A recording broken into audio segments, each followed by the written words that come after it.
Welcome once again to Planet Normal, the Telegraph podcast with Alison Pearson. Hello. And me, Liam Halligan.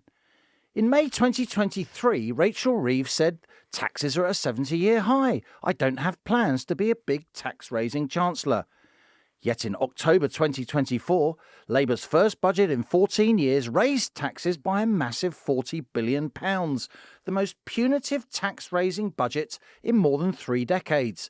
The Chancellor said she was fixing the foundations of the economy. Her tax rises were once in a generation. I won't, she said, be coming back for more. And yet here she is with this 2025 autumn budget raising taxes by another £30 billion. That's the equivalent of around 4 pence on the basic rate of income tax or more. But instead of this manifesto-busting rise in the basic rate of income tax, we've had a 2-year extension of the freeze on tax thresholds initiated under the Tories. This will likely drag another 1 million new taxpayers into the tax net, while 800,000 relatively modest earners will become higher-rate taxpayers. That raises around £8 billion a year, but without as many tax-raising headlines as raising the basic rate. In 2023, Reeves said freezing tax thresholds was picking the pockets of working people, but she's doing it now anyway, along with a host of other smaller tax rises, what the Tories have called the dirty dozen. Reeves' budget was full of rhetoric about the importance of commerce, the value of risk-taking entrepreneurs, and yet business sentiment remains at rock bottom, and since her last budget, the economy's lost around 200,000 payrolled jobs. This is clearly a Labour budget for Labour MPs, yet the reality is Labour has a majority, but having won 33% of the vote on a low 60% turnout. Labour was backed by just 20% of the electorate when they took office last July. So 4 out of 5 of us didn't vote Labour, and it strikes me the vast majority of voters who aren't staunch supporters of the Labour Party are unlikely to like this budget. To analyse what's just happened, we have one of Britain's leading economists with us. Yes, it's Alison Pearson. But we also have the brilliant Telegraph columnist, our friend Roger Bootle. Roger, it's great to have you with us. I think between us, we must have... How many budgets have we watched over the last 25 or 30 years? I was thinking about that. In my case, I think it's pushing 80, actually. I don't think I've ever seen you sighing and harumphing as much as you were as during that. So, but tell us what you thought of it. Well, of course, there are lots of tiny measures, irritating measures, but the overall thrust of it, of course, we pretty much knew what was coming, didn't we? It had been leaked beforehand, and then I was wondering what sort of rabbit she was going to let out of the hat at the end, but she couldn't because the OBR had opened the catch on the rabbit hutch even before she got up. So there weren't really any big surprises. Let's just put that in historic context, the fact that the whole of the budget was leaked. Yep. You know, in the run-up to the budget, there are 2 separate things going on here. We've obviously had days, weeks of kite flying, huge amounts of briefing by the Treasury and so on, financial markets gyrating. And I think many of us would agree that has undermined business confidence, it's undermined consumer confidence and all the rest of it. But on top of all that kite flying, we've also had this really unusual leak. In the past, serious people would have resigned if that happened. Well, serious people did resign. Hugh Dalton, the Labour Chancellor in the Attlee post-war government, did resign over an inadvertent leak just before the budget. So someone's head, you'd think, has got to roll over this. I mean, is it a deliberate leak, in which case it's absolutely scandalous, or is it an accident, in which case it's absolutely scandalous? I mean, someone should pay the price for this. And what was your general sense? The headline number, I guess, is 30 billion. That's the increase in taxation. That's getting on for sort of 3% of GDP. It's quite chunky. It compares to 40 billion last time. A 70 billion pound increase in taxation in just 2 years. Yeah. That is, well, unprecedented in our lifetimes. Yeah, well, those are quite, those are gross numbers, Liam. I think if you look at the detail, there are some things that offset that. There's all this money being given out to welfare claimants. So the people in the city who are analysing the thrust of this budget will be looking at the net of all that. And the early noises I'm hearing is that the gilt market is thinking, actually, it's not as tight as we thought it was going to be. Let's say that she's withdrawing less than we thought in net terms. You're absolutely right about the extent of these tax rises, but also there's money going out as well. What's your sense of how this will land? You'll obviously be writing for the Telegraph this afternoon, Wednesday afternoon, and that will appear in tomorrow's paper. Link in the show notes to this episode. We're all three of us gathering our thoughts, aren't we? But what's your general thrust about how this will land with business? I think it'll land very badly with business. But, I will have to go right over the books, the papers that are going to be released now, in fact, to see what the real message is, because I've lived through goodness knows how many budgets where what you think the message is different once you actually look at the numbers. So I reserve my position, but I think it'll go badly down with business, badly with consumers, of course. They're being nobbled in so many ways. There are very few people who are going to come out of this thinking, wow, that was lovely. We had, of course, the mansion tax, a tax of £2,500 a year for houses worth more than £2 million. I think £7,500 a year for houses worth more than £5 million. That's not going to come in, or it's not due to come in until 2028. But who knows? We had a £2,000 cap on salary sacrifice into pensions. I think you said that's down from 60,000. We had an excess vehicle duty on electric vehicles, 3p per mile, 1.5p per mile from hybrids, after we've all been encouraged to buy these EVs and hybrids. These are part of what the Tories have called the dirty dozen, the other smaller tax rises. Now, all three of us are still getting our head around what they are. But in general, what's your sense as an economist of the efficiency, the kind of tax efficiency of lots of smaller tax rises rather than one big tax rise? I don't think there's actually a great deal to be said on that issue. I mean, she's avoided many of the nasty headlines she'd have got if she'd gone for a straightforward increase in income tax. Although you rightly say, Liam, that these freezing of the allowances, it amounts to the same thing. I think it's all about hoping that these aren't going to be noticed. In terms of efficiency, I don't think there's a great deal in it. The people in the markets are going to look at what the total amounts of money are. And by the way, I'm already hearing that what people are really worried about now is the political impact of all this. Has she done enough to save her job? Because what people in the markets are worried about is that before very long, they'll get a chancellor much more left-wing than this one. Indeed. So, Alison, we've got the City of London on speakerphone. The world's financial denizens are waiting for your verdict. But no, come on. In today's Telegraph, in Wednesday's Telegraph, you've written a really detailed column, if I may say so, about why you think what we thought would be in Rachel Reeves's budget won't help the economy, will be damaging, particularly to hard-working families. How do you feel now, having literally just heard the statement?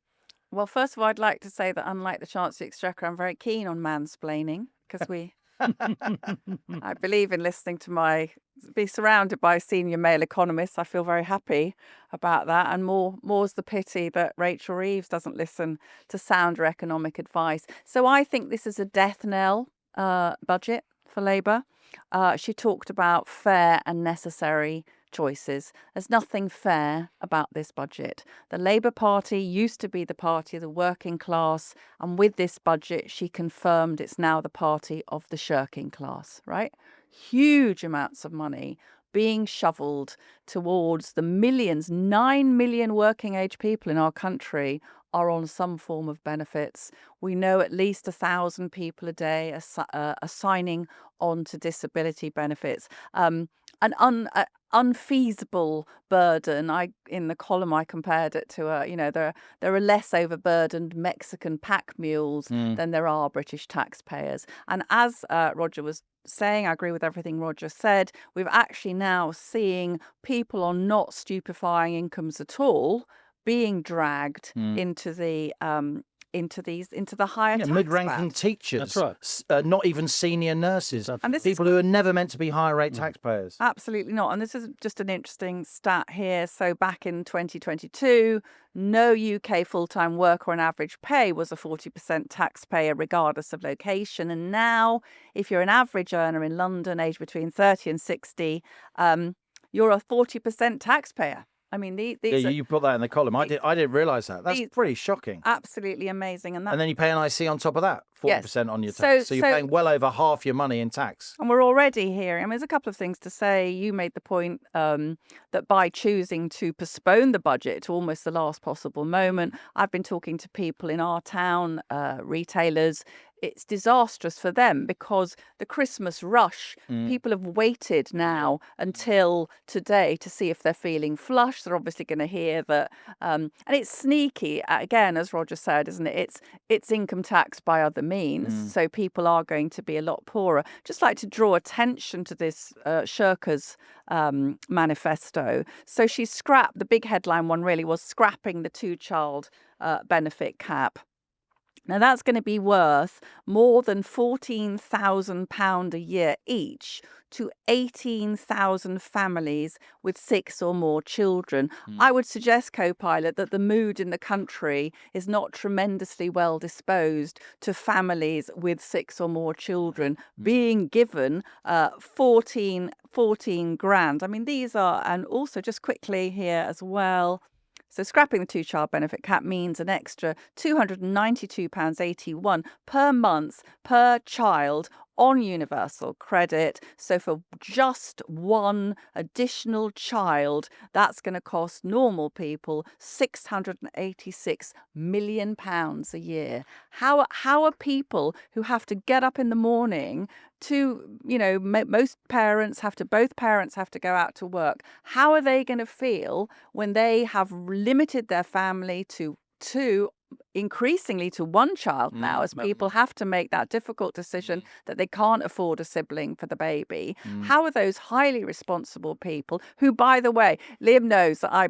absolutely despise these breakfast clubs, which they keep boasting about, since good parents for all time have managed to pour a bowl of shreddies in the morning, haven't they? So I think, yes, it's a budget for shirkers. And I think once that sinks in, I think an enormous number of people are going to be really, really annoyed. Let's just dwell on this scrapping of the two-child benefit cap. She did leave it to the end of a pretty long budget speech, it must be said. She left it to the end, so the Labour backbench is left in fine fettle, lots of waving of order papers. But the politics around this is interesting, Roger, isn't it? I'm sure you've been keeping your eye on it. So Labour want to scrap the two-child cap on child benefit. The Tories want to retain it. And indeed, polling evidence is that most of the public does want to retain it because they think it is a shirker's charter, as Alison has said. Nigel Farage and Reform, they're somewhat in the middle. They say they want to scrap the two-child benefit cap like Labour because they feel they've got lots of voters in so-called red wall constituencies where there's relatively high benefit dependency.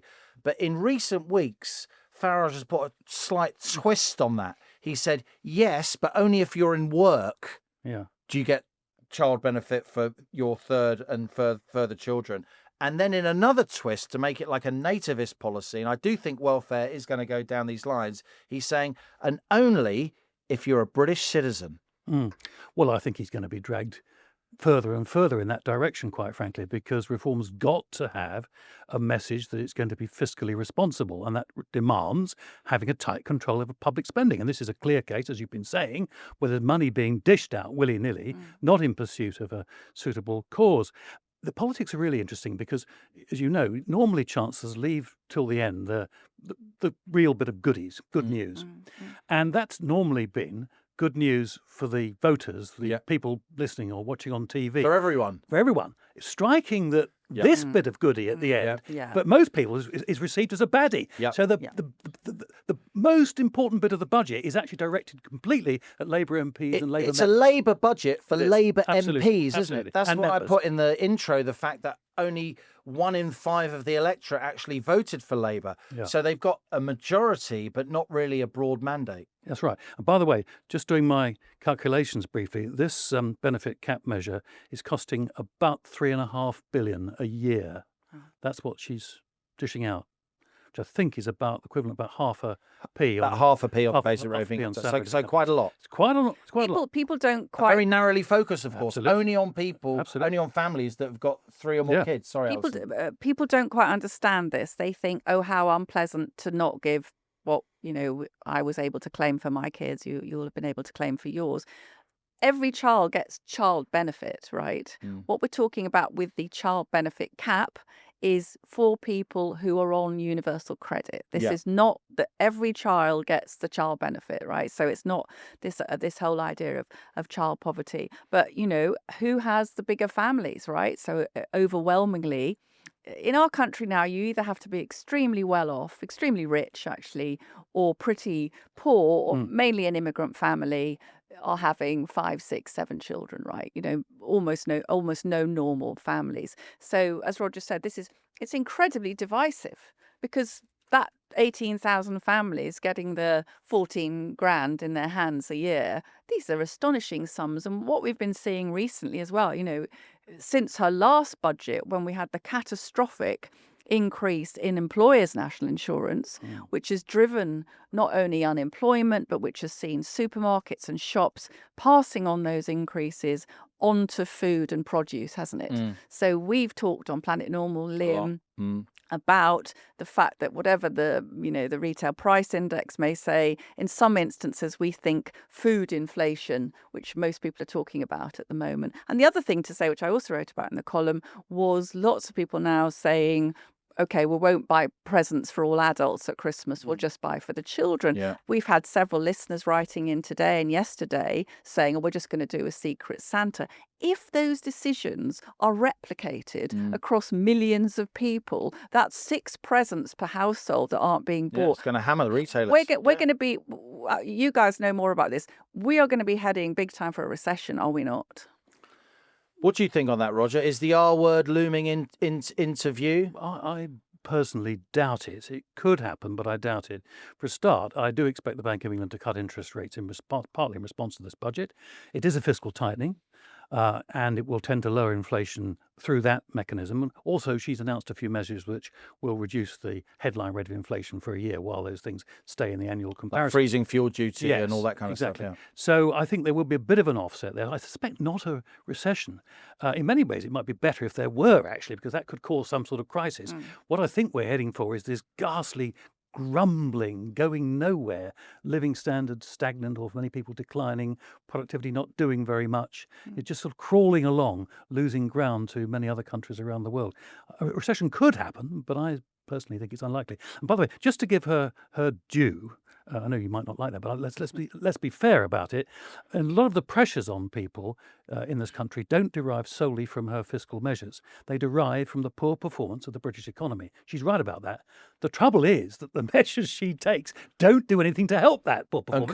And could hinder. It, absolutely. And the taxes, as you rightly say, on employers, national insurance last year being one of them. But it's just one. But it was a very interesting rhetoric. I thought she was going to announce some massive sub to entrepreneurs and founders like me at one point. She was, lauding them as though she's been helping them and wants to help them. And then she piles on all this rubbish, and it's very, very stressful being a small business. I thought there was just such an air of unreality, because as you say, she'd say... Yes. Growth, entrepreneurs, a spark of invention, and then you thought, where's the bit where you where's the bit where you say, and here's guys, this is the handout. It was absolutely extraordinary. Listening to Rachel, you'd think everything was tickety boo, whereas the experience, I suggest of certainly of our listeners and readers, but of millions of people, is that things are really bad, and they are, and again, quite prosperous people are tightening their belts.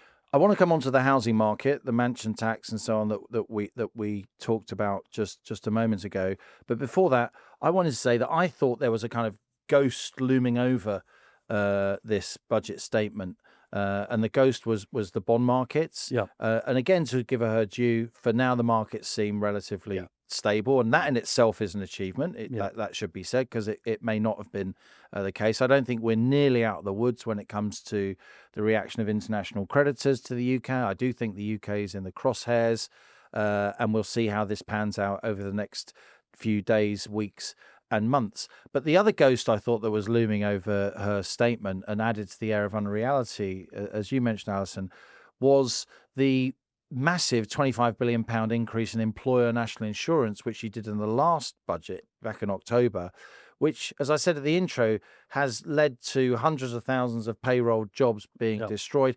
And an interesting footnote is that the OBR hasn't yet, as we say, scored that employment rights bill, a second bit of legislation coming in its assumptions. What does all that mean? So keen-eyed readers will know that there's legislation, a major piece of legislation currently ping-ponging between the House of Lords and the House of Commons called the Employment Rights Bill. Andrew Griffith of the Tories, I think rightly has called it the Unemployment Rights Bill. It's a kind of back to the 70s extension of employer rights, unfair dismissal rights from and all kinds of other benefits from day one of employment rather than after a probation period, as we currently have, which will, of course, hit hiring. Of course, employers will be worried about vexatious claims. Of course, it's going to hit taking on, particularly of younger workers, those first rung on the ladder.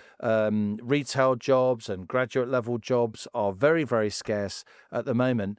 And even the government's own estimate, or the OBR's own estimate, is that these measures will cost employers, under a good scenario, the thick end of £5 billion a year in extra costs, compliance costs and payout costs, all the rest of it. And yet the OBR has not put that in. Because the legislation is still ping-ponging backwards and forwards. I think that's slightly disingenuous. Yeah, they estimated $5 billion before, when the legislation was in its infancy. It was barely entered Parliament, and yet now they're taking that out. What do you make of the Employment Rights Bill, Roger? And on the one hand, and also the fact that it isn't included in these estimates? Well, it's potentially a disaster. I think it's not just the cost, the direct cost to business. It's the fear and the management time. I mean, if you're a small business, you're working very, very hard, and there are vexatious employees around. We know that most employees are perfectly decent, good people. We know that, but it's the ones that aren't that you've got to worry about. And so a small business will be concerned. Should I take that person on? You know, what risk am I running? And then as and when a claim is launched, how much management time has got to be devoted to all that? And of course, in some of these cases, the potential settlements in a tribunal are unlimited. They can actually break a business. You spend ages building up a business, then you're ruined. So I think it's going to have a devastating effect on the employment market. As to why the OBR didn't score it, I mean, I'm not an insider on this. The politics of all this is quite interesting. It has to be said, the OBR hasn't covered itself in glory, is it? There's that tendentious judgment. There's today's leak. Catastrophic. It'll be interesting to see when it is obliged to score this measure. Don't know when that'll be. How big it thinks the effect is, but it does go to what you were talking about earlier on, namely the R word, recession. I still think that there's not likely to be a recession, but this particular measure is something that could bring it on, because if there's a major impact on hiring, that's going to be disastrous. I wonder whether they are so unpopular, this government, already. It hasn't been that long. So I wonder whether they know now they're a one-term government, and they're just going for it. They're just going to impose every spiteful socialist measure they can find on us, and they're going to really attack the haves and to give to the have-nots. But in doing so, causing even more havoc for the have-nots. And I thought one of the most telling points of their tenure so far is when Rachel Reeves did try to limit the winter fuel allowance, and then the backbenchers kicked up, and they basically just U-turned, didn't they? They did more than U-turn. The backbenchers forced us to spend more money on welfare rather than saving some money. So she humiliate her. She is, unless she makes cuts to welfare, which clearly that's got to be what she should have been doing today. She's too scared to do it. She's spending more. She's spending more, and she's taking from the people who are not feeling that flush, to be honest. So I just wanted to draw attention to a couple of smaller things. So Keir Starmer, stop the gangs, stop the boats. Labour in the small print plan to triple the accommodation spending for illegal immigrants by 2030. Not in hotels. Not in hotels. They'll just be in multiple occupancy homes. They're not returning them, folks. They're not sending them back. So that's the absolute proof. And environmental levies, it's going to be plus 18.6 billion by 2030. And these are the costs. Push up energy bills. These push up energy bills. Again, this is the price of reckless pursuit of net zero. So we've got two hugely unpopular things: energy costs, net zero costs, and a tacit admission that illegal migration is not coming down anytime soon. What's your sense, Roger, on energy prices? Just more in the round. They were sort of in the background in this budget, but they're very much in the foreground of many households as we go into what's looking to be a cold winter, obviously on the minds of many firms, not just manufacturing firms, though, of course, they have very big energy costs, but also, if you run a pub or a sandwich shop or a nail bar or whatever, and anything on the high street, you've got energy costs. To what extent do you think high energy costs are harming the British economy, Roger? And to what extent can those high energy costs be blamed on these net zero subsidies? Well, I think that the price of energy is probably the single most important price in the economy, actually. I agree with you. It's not for nothing that the Industrial Revolution, which happened in this country, happened on the back of plentiful energy. And we've imposed, through policy, about the highest energy prices in the industrialized world. And then we get our chancellors and prime ministers standing up and saying, our policy is growth. We want to, and even more than that, we want manufacturing. We want to reindustrialize. Well, they're doing things that point in exactly the opposite direction. And it's worth saying energy is massively important to not just the economy of the past, as you mentioned, but the economy of the future. AI. If we want to be an AI superpower, we're going to need a much Absolutely. expanded national grid. We're going to need cheaper energy. These data farms use up huge amounts of energy. Eat it, yeah, huge amounts. Absolutely right. But instead, you get the government mouthing AI. Of course, that's one of the things they pay lip service to. We want it to be an AI superpower and all this nonsense, without actually doing very much for the fundamentals that the government could influence, namely the price of energy. Just going back to the OBR, Roger, there something else that seems to have happened in this budget, though I must say I thought the speech itself was very light on actual substance and detail. A lot of these things we're saying we're having to find out from other places, literally live as we're recording it, Planet Normal, rather than being front and centre in the speech. And while we're here, I thought the news, I know this is a subject close to your heart, Alison, I thought news that we're going to abolish trial by jury while spending £1.8 billion on digital ID from the Home Office budget. I personally think abolishing trial by jury, but all for, I think, rape and sexual assault cases, threatens Magna Carta. Call me old-fashioned. I think that is absolutely insane, and I think that will be noticed around the world. But for that to be made public, 24 hours before a massive budget, I think, is deeply disingenuous information management by the government. The budget itself being a good day to bury bad news, in that notorious phrase. But we can talk about that another time. No, I just want to say that I finally got to I'm going to handcuff myself to something. I haven't decided what it is yet. Maybe David Lammy's left leg, I was thinking. Can we get a pair of handcuffs big enough, Liam? Can we get a camera to make sure we get a recording of you clinging sloth-like to David Lammy's we have got, right? It feels like we have an atrocity a week, right? I mean, an economic, whatever atrocity a week. The scrapping of trial by jury. I did an event last night. You may be able to see it on the Spiked website about free speech. And that's Tuesday night. Yes, and hate crime incidents. And I was on the panel with Jamie Michael, a Welsh guy who, after the Southport massacres, posted a video where he called for peaceful protest on the basis of this. Jamie was banged up on remand for 17 days.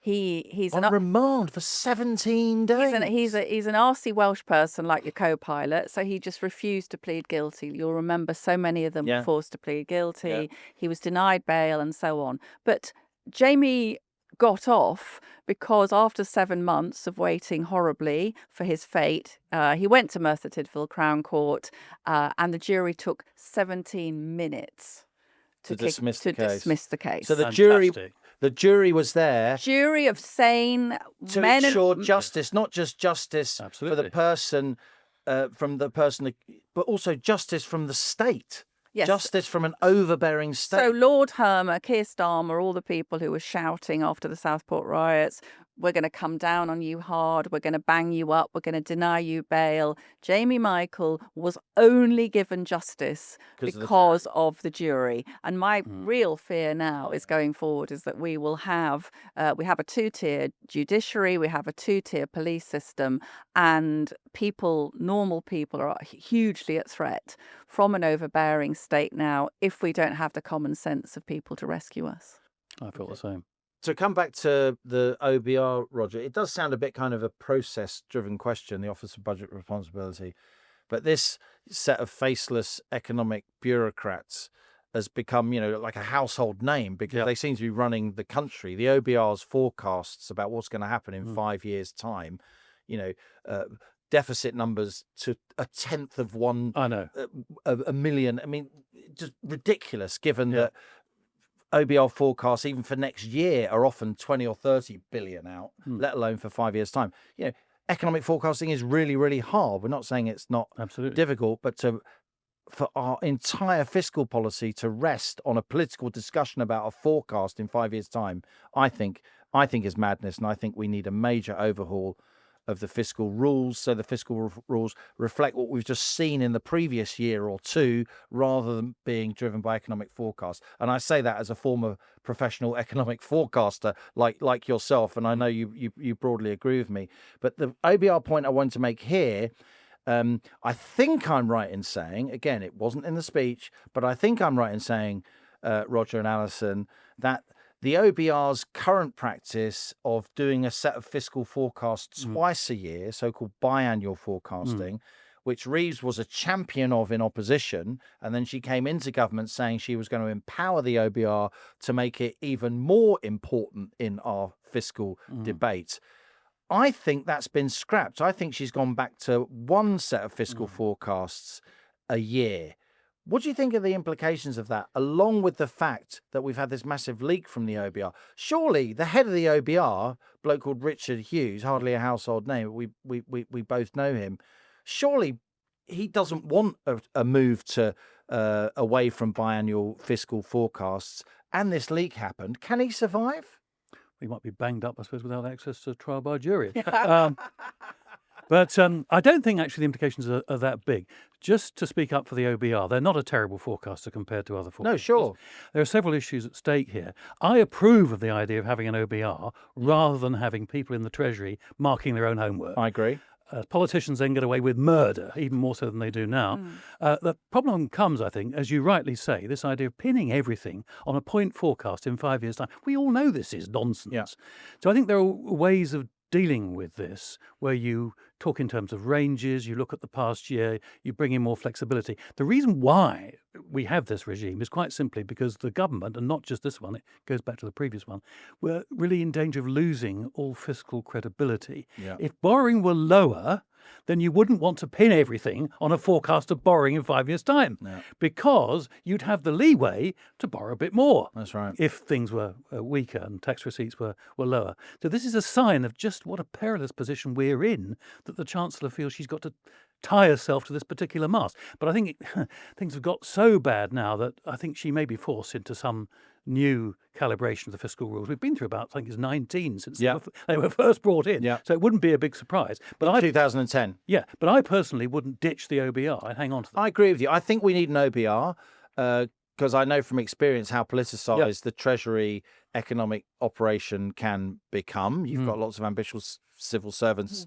serving a political master. A lot of civil servants see special advisors come in, spend a bit of time at the top table, and then go off to the private sector and earn amounts that they couldn't possibly dream of in the public sector. So the incentives for Treasury mandarins to be very political is enormous. So I think you need the OBR.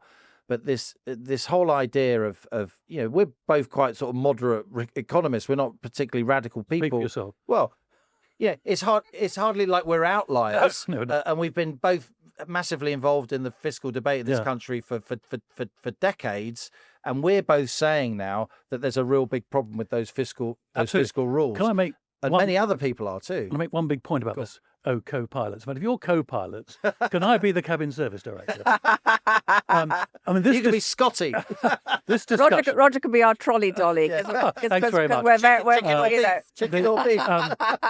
Our discussion, quite rightly in a way, has been so much about borrowing, and that's also the focus of what the Chancellor's been talking about. That is a fair enough concentration, but it misses what I think is the other big fiscal question, which is probably bigger, I think, which is the level of tax and spend. This is a government which believes in big government. It believes in the state. This is the issue underlying all this. Hasn't the state got too big? You see, I think it's both too big in that it takes too much money, interferes too much, and is also pretty useless.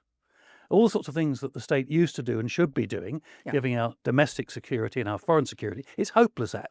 So that's the big thing. And this government, on all the time, spending a bit more money there, raising taxes there, and of course she's forgotten all that. So if you were really focused on growth, I think this is what you would go for: reducing the size of the state, making it more efficient, and cutting taxes. So the Adam Smith Institute said that the average earner will see almost £2,000 of their taxes go towards the benefits bills this year, right?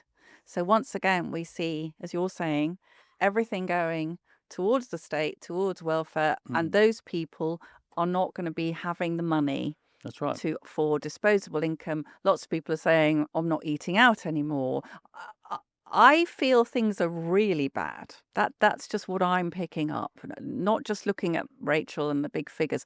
I'm just picking up lots of people I know, not just, normal townsfolk and so on. People who you would think of as quite comfortably off are really, I was talking to an architect, lots of her projects, people are saying, well, we'll wait. Okay, we can't do it at the moment. Things are too bad. And as I said, if you multiply all those millions, billions of small decisions, I just think people are not feeling confident at all.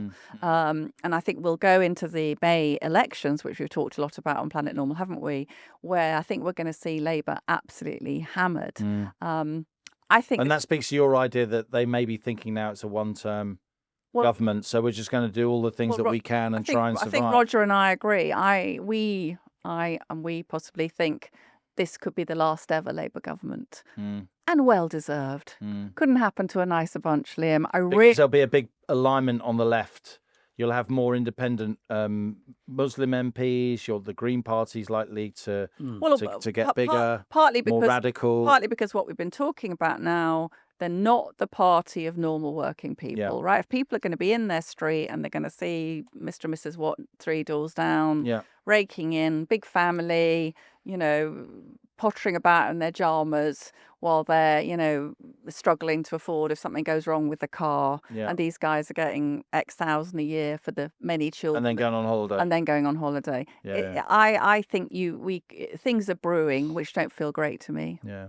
Let's just talk about the size of the state a bit more philosophically, if you like. So the state was traditionally, government spending was traditionally about 40% of GDP. Then under COVID, it went up way above 50%, up to 55%.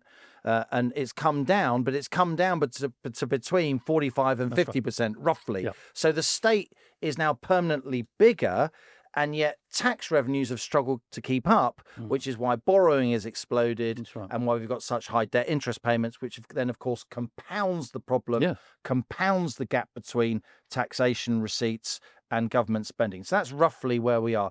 And in the name of even-handedness, we should say it was the Tories that introduced these freezing of income tax thresholds, and it was the Tories who left Labour with a 70-year high in taxation, even before Reeves got to work with her 2 now massive tax-raising budgets last year and the budget we just heard. In the words of the late Keith Joseph, Roger, the rider is now bigger than the horse. The state is now, bigger than the private sector, which pays for everything. It strikes me it's not apocalyptic to talk in the terms that we now are about major political parties disappearing and once in 100-year realignments in politics. I do think that's where we are. When you think about the mechanics, though, Roger, of how we're going to get from this obviously completely unsustainable situation where we're spending twice as much on debt interest as we're spending on defence, more on debt interest than we're spending on schools. Think of the morality of that. How do we get from where we are now, Roger, to where we need to be, where Britain is once again a place where our debt is sustainable and our debt interest payments are not the second or third biggest line in the budget? Is the reality, Roger, that we need a crisis? Yes, I was going to say that my fear is that things are going to need to get worse before they get better. You can see moves, I think, in the right direction. Now, you talked a couple of times about various things that are bad under Labour having started under the Conservatives, and you're absolutely right. Yeah. And what was happening under the previous Conservative government is they didn't really tackle the size of the state. They economised here and there. They did a few good things. And under the Just to coalition, interject, during the so-called austerity Yeah. years, 2010 to 2019, the national debt as a share of GDP increased 2.5-fold. It got 2.5 times bigger. Yeah, and they had problems, of course, because the GDP wasn't doing very well at the time. That's right. But they were trying to cut government spending a bit then. But over recent years, the Tories weren't doing it. They were ideologically really in the same camp as Labour, only just a bit less so. Yeah. I think you can now see signs of the Conservative Party under Kemi Badenoch of a different sort of thinking. That, I think, is encouraging. I agree. And in the Taking them a while. It's taken them a long while, and how they be in the approach to an election, we can only guess. This is tough business, by the way, because if you're going to come to terms with the size of the state and state spending and borrowing, you're going to have to tackle the things we've been talking about: welfare, pensions, the NHS. Sorry, our NHS. You know, if you really, you've got. Sorry, it's their NHS. Their NHS. It's their NHS. But many of us are not using it anymore because we can't get No, employment. that's also true. Yeah, you're going to have to tackle these things. But then, of course, you've got reform, and we talked about that a bit earlier on. These are difficult issues for a new party to grapple with, but there are signs that reform is coming round to this idea. And I think you can pick up among people on the street a sense of panic about the public finances. Now, they don't watch these things the way you and I do, Liam, but they are aware. They've got lives. They've got lives, yeah, absolutely. But they are aware. They hear people like you and me giving these numbers, and they're absolutely horrified that we're just borrowing in order to pay off the interest on the previous borrowing. And that each month when we're borrowing 10, 15, 20 billion pounds a month, half, sometimes 3/4 of that borrowing is to pay debt interest. Absolutely. It's completely So, outrageous. you asked the question, how do we get out of this? I think what's going to happen as things get worse is the public mood is going to intensify that this can't go on. We need some radical measures. This will take leadership, of course, and we don't yet know who the leader will be, but I sense we're coming to one of those critical moments. This is another small print thing. Sickness benefit is going to rise sharply. It'll be 103 billion annually by 2029 from 83 billion this year. Yeah. Now, I think Their benefits, health and disability benefits for people in work. in work. I think we've Huge. got to put our hands up here, not us, obviously, present company accepted. The media has a big role to play in shouting down any even quite small reform. They'll always wheel out, Jenny with one leg, won't they? Can't afford to feed her cat. That's right. Very, very sort of soft focus stories based on, I'm a compassionate person. A lot of my journalism, I hope, is compassionate. But this is ridiculous. We can't. If 103 billion a year on sickness and disability, we can't sustain it. No. Someone has to say, and I don't envy politicians because, say, for example, Richard Tice, Nigel Farage, Kemi Badenoch, they know this is unsustainable. It's very difficult once you've given people stuff to take it away, isn't it? To suddenly say, well, you've been feeling a bit anxious, so we've given you a BMW, you're not going to be able to have a BMW anymore. Nobody wants to have the things taken away because it's like you've got the Smarties, you're not having the Smarties anymore. Anyone who's been a parent knows that confiscating the Smarties is a bit of a nightmare, or the Haribos. And that's where politicians are. So we're going to need, I agree with Roger, we're going to need a real calibre of leadership. And looking at that shower today in the Commons behind Rachel Reeves, cheering on the lifting of the two-child benefit cap, costing billions, right, which we don't have. And somebody should actually say, sorry, if you're going to have 4, 5, 6 children, you're on your own, really, aren't you? Okay, last thoughts from each of us. I'll go first, then Roger, and then Alison will give her final verdict, and bond traders can get back to their work. around. Everyone, bated breath. Bated breath. So the last thoughts from me really chime with Alison's thoughts, because I find my life's easier if I chime with Alison's thoughts. I do think the media's got a role to play.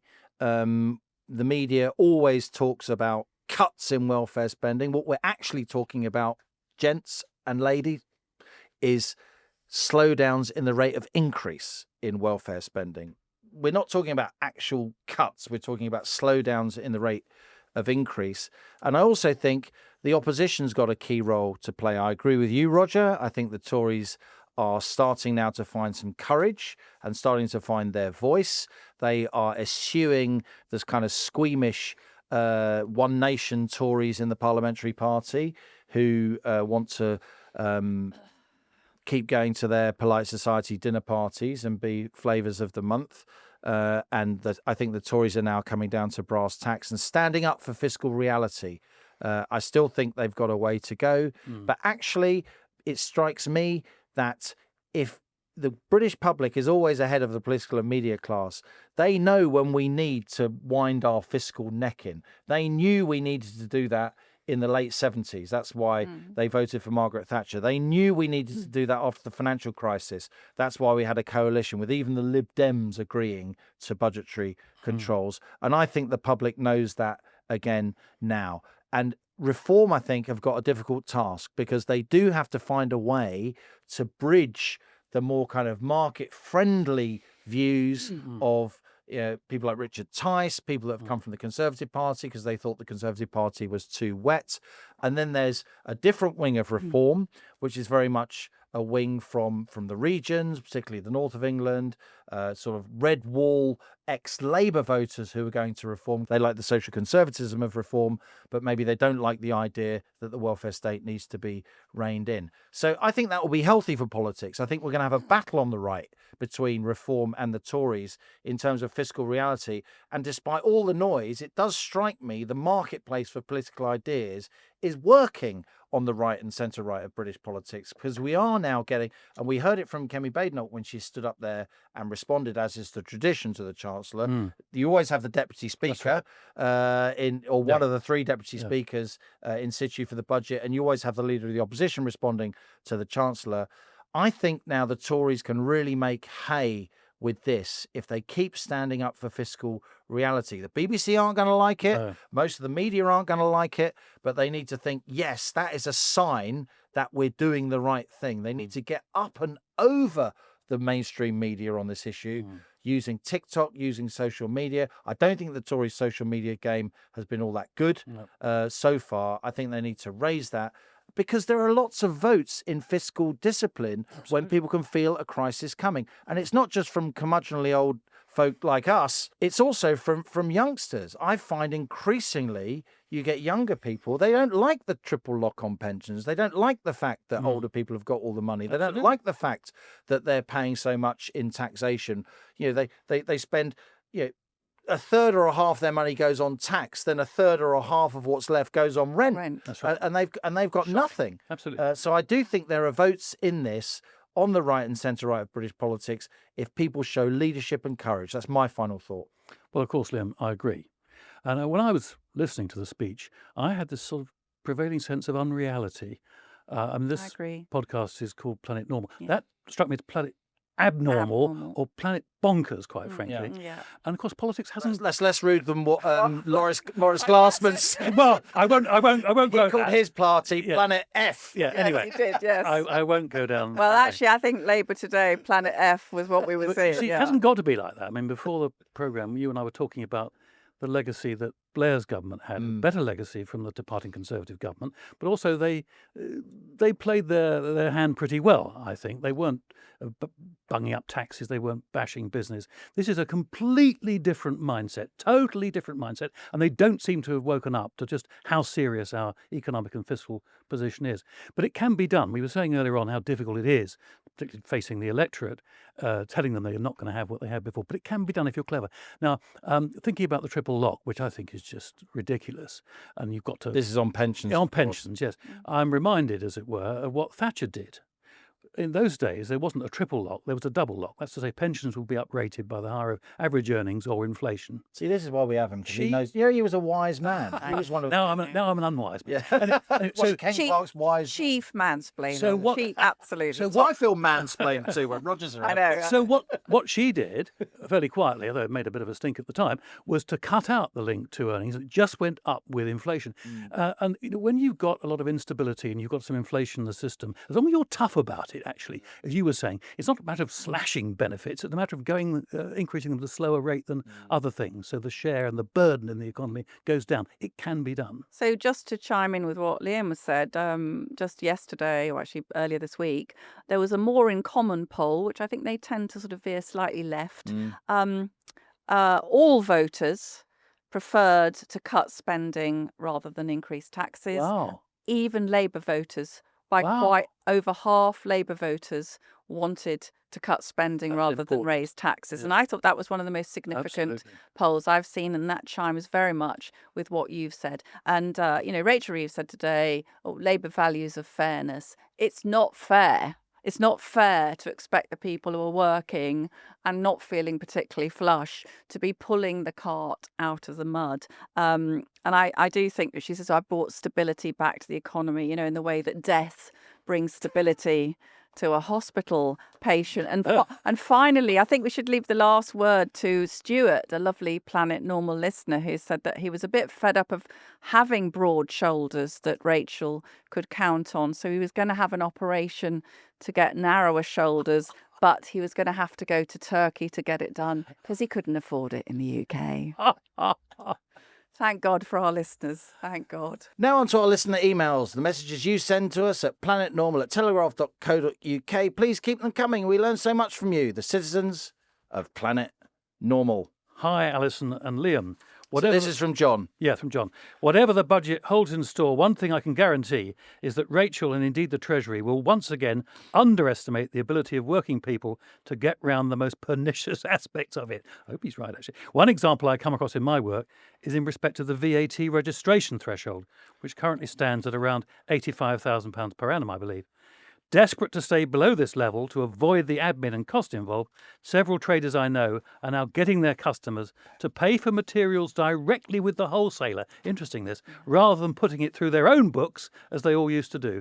This has no effect on their profits, on which they still pay tax, but can keep their revenue below the dreaded VAT threshold. These kind of behavioural changes never seem to figure in the thinking of the Treasury, the OBR or the Chancellor, how right he is. Never discount the adaptability of the British peasantry. Remember Agincourt. God, we have brilliant Planet We have Normal brilliant. listeners. We have the best listeners. And on that note, this is from Pam. I'm a full-time working single parent, writes Pam. I've always worked as I believe in setting a good example to my children. Good for you.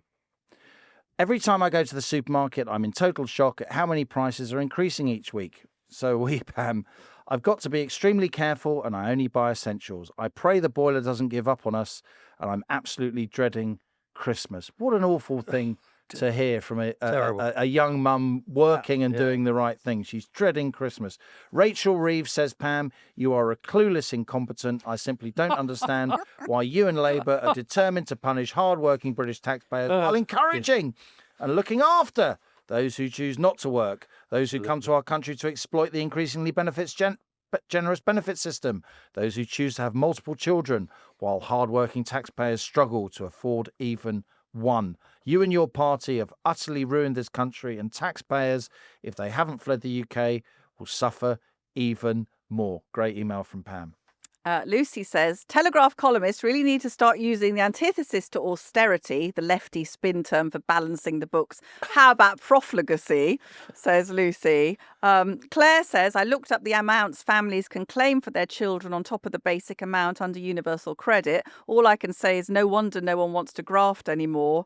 And Mike says, how the world now works. You and I slave our asses off for 10 hours a day. We then give our earnings to the lazy slob over the road so that he can spend the day drinking special brew and watching Homer's Under the Hammer while his kids run riot in the shopping centre. You tell him, Mike. He will also be given a lovely new BMW, of course, and his wife will get free fat jabs and an allowance to buy her vapes. As for you and me, says Mike, well, we need to do a shed load more overtime so that we can donate extra earnings to the poor immigrants who are suffering as a result of the British Empire's wickedness. There speaks the British public. Although, And Alison, you got some more emails. yeah, this is great from Artemis, actually, under my Rachel Reeves column. I'm so reminded of the 70s, says Artemis, when the tax level was so high that anyone with any brains or gumption was off to Australia or America. Yeah. I remember working as a locum and turning down jobs because I would literally be out of pocket after tax, childcare and transport costs were deducted from my daily fee. People refused overtime in the 70s because after tax, they didn't earn enough to justify the extra work burden. The same drag on productivity is apparent now. Why can't people learn from history? The whole country needs a reboot, says Artemis. I just hope Nigel and his dream team of professional managers and entrepreneurs will be able to turn around the impoverished nation, both monetarily and culturally, that they will inherit at the next general election. During the 1970s, a nursing colleague was saving up for a special holiday. She took on extra shifts, including nights and weekends. She looked absolutely haggard. At the end of the month, thanks to the tax system, she was precisely £4 better off. And on that bombshell, £4 better off, which very few of us are after this budget. We're a lot more than £4 worse off. I think that's it from Planet Normal as we leave our sanctuary of sweet reason, our flying refuge of reasoned views. Email of the week, it's got to be Roger. I thought they were all excellent, but I think the prize goes to Pam. Yeah, Pam. Wasn't she amazing? Amazing. Wonderful. The warrior mother, Pam. So, Pam, send us your postal address in an email with mug winner in the subject heading, and we will send that rare as rocking horse poo Planet Normal mug to you. Thanks finally to our producers Cass Ho, James Hodgson and Louisa Wells. Thanks to the brilliant Roger Bootle for joining us Thanks once for again inviting me. here on Planet Normal. Always great to have you with us. The second best economist in Britain. In this room. Alison, of course, being for the first because there is no mansplaining on Planet Normal. So until next week, to all of you, it's goodbye from me. And it's goodbye from him. If you're enjoying our journalism, why not sign up to From the Editor, our free email newsletter? Start your day with the latest news and opinion, plus our bite-sized puzzles. Scan the QR code to sign up free today.